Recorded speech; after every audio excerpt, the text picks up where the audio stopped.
नमस्ते।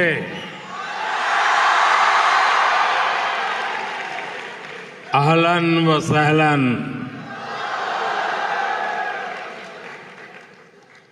ये युवा जोश, आपकी एनर्जी, यहां का पूरा एटमॉस्फेयर चार्ज हो गया है।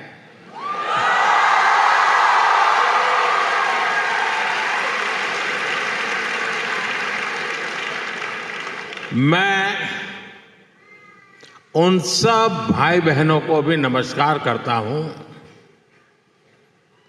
जो जगह की कमी के कारण इस हॉल में नहीं है और पास के हॉल में वो स्क्रीन पर ये प्रोग्राम लाइव देख रहे हैं।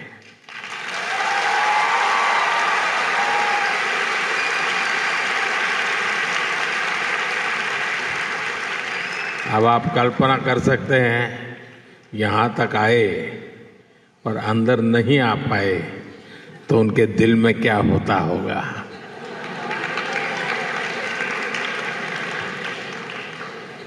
साथियों, मैं मेरे सामने एक मिनी इंडिया देख रहा हूं।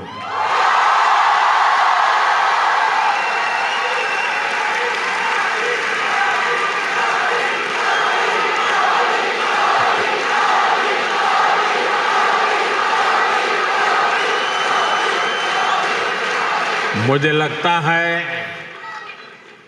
यहां बहुत सारे मलयाली भी हैं।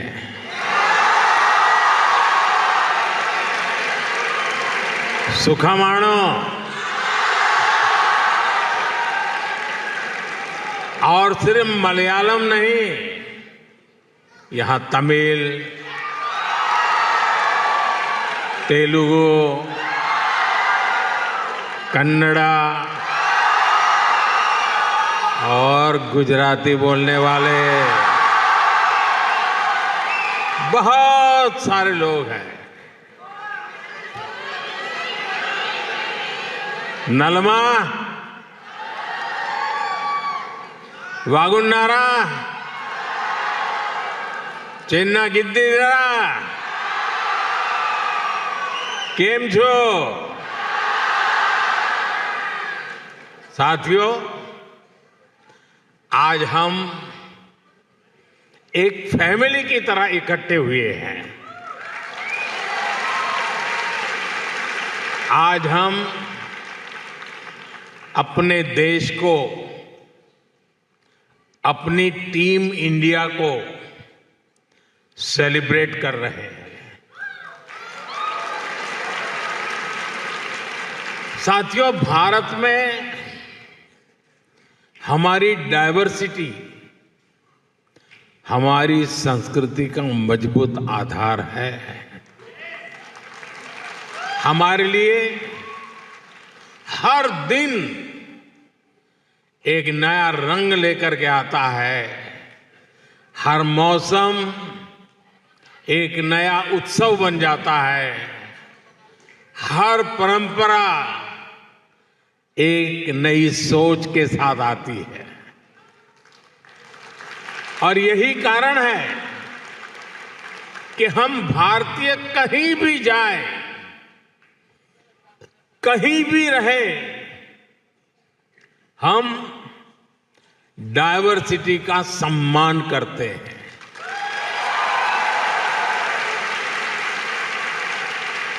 हम वहां के कल्चर, वहां के नियम कायदों के साथ घुल मिल जाते हैं। ओमान में भी मैं आज यही होते हुए अपने आंखों के सामने देख रहा हूं।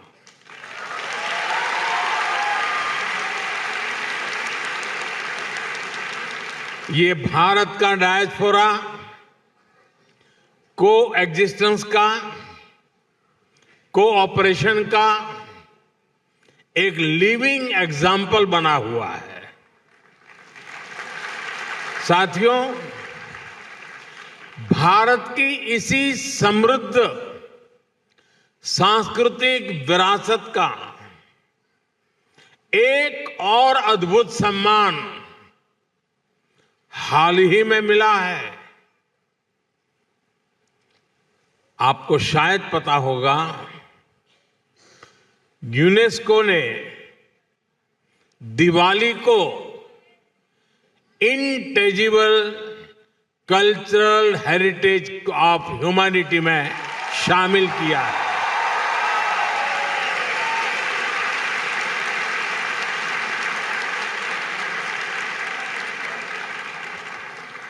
अब दिवाली का दिया हमारे घर को ही नहीं, पूरी दुनिया को रोशन करेगा।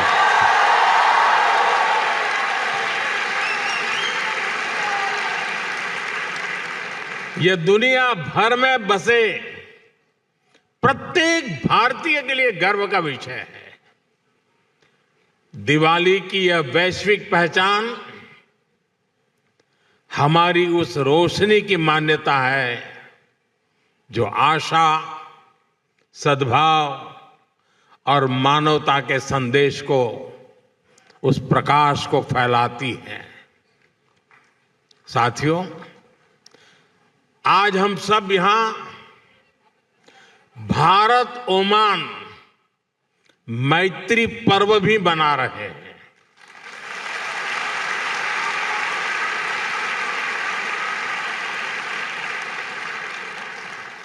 मैत्री यानी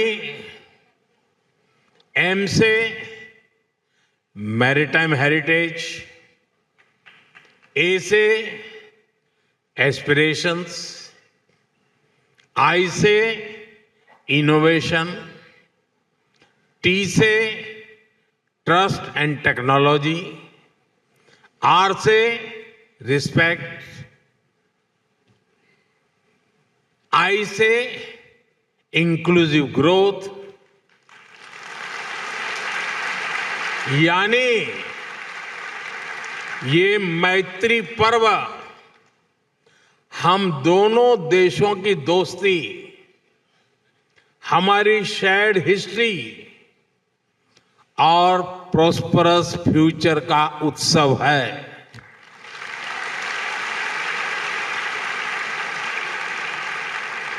भारत और ओमान के बीच शताब्दियों से एक आत्मीय और जीवंत नाता रहा है। इंडियन ओशन की मॉनसून विंड्स ने दोनों देशों के बीच ट्रेड को दिशा दी है। हमारे पूर्वज लोथल, मांडवी और ताम्रालिप्ति जैसे पोर्ट से लकड़ी की नाव लेकर मस्कट, सूर और सलाला तक आते थे।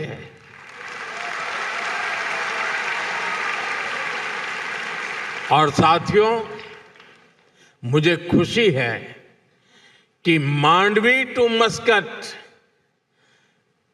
इन ऐतिहासिक संबंधों को हमारी एम्बेसी ने एक किताब में भी समेटा है। मैं चाहूंगा कि यहां रहने वाला हर साथी, हर नौजवान इसको पढ़े और अपने ओमानी दोस्तों को भी एक गिफ्ट करे। अब आपको लगेगा कि स्कूल में भी मास्टर जी होमवर्क देते हैं और इधर मोदी जी ने भी आप करके होमवर्क दे दिया। साथियों, एक किताब बताती है कि भारत और ओमान सिर्फ ज्योग्राफी से नहीं बल्कि जनरेशन से जुड़े हुए हैं। और आप सभी सैकड़ों वर्षों के इन संबंधों के सबसे बड़े कस्टोडियन है। साथियों, मुझे भारत को जानिए क्विज में ओमान के पार्टिसिपेशन के बारे में भी पता चला है। ओमान से 10,000 से अधिक लोगों ने इस क्विज में पार्टिसिपेट किया।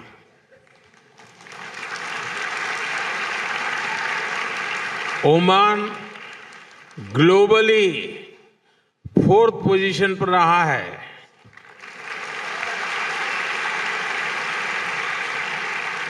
लेकिन मैं ताली नहीं बजाऊंगा। अरे ओमान तो नंबर 1 पे होना चाहिए।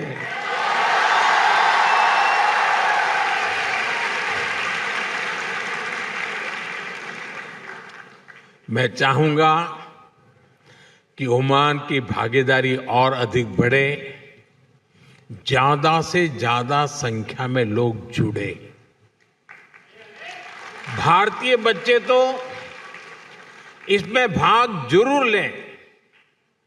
आप ओमान के अपने दोस्तों को भी इस क्विज का हिस्सा बनने के लिए मोटिवेट करें। करेंगे? दम नहीं है आपकी आवाज में। जरा हाथ ऊपर करके बताइए, करेंगे? हर एक के हाथ ऊपर नहीं हुए।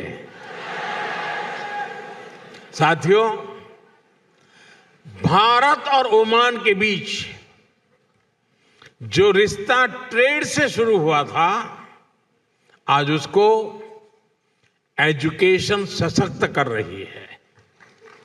मुझे बताया गया है कि यहां के भारतीय स्कूलों में करीब 46,000 स्टूडेंट्स पढ़ाई कर रहे हैं। इसमें ओमान में रहने वाले अन्य समुदायों को भी हजारों बच्चे शामिल हैं। ओमान में भारतीय शिक्षा के 50 वर्ष पूरे हो रहे हैं। ये हम दोनों देशों के संबंधों का एक बहुत बड़ा पड़ाव है।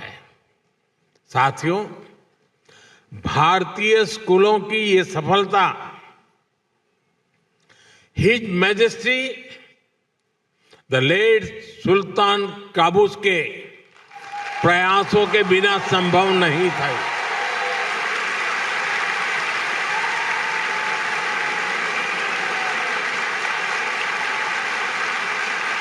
उन्होंने इंडियन स्कूल मस्कत सहित अनेक भारतीय स्कूलों के लिए जमीन दी और जरूरी मदद की। इस परंपरा को हिज मैजेस्टी सुल्तान हैथम ने आगे बढ़ाया।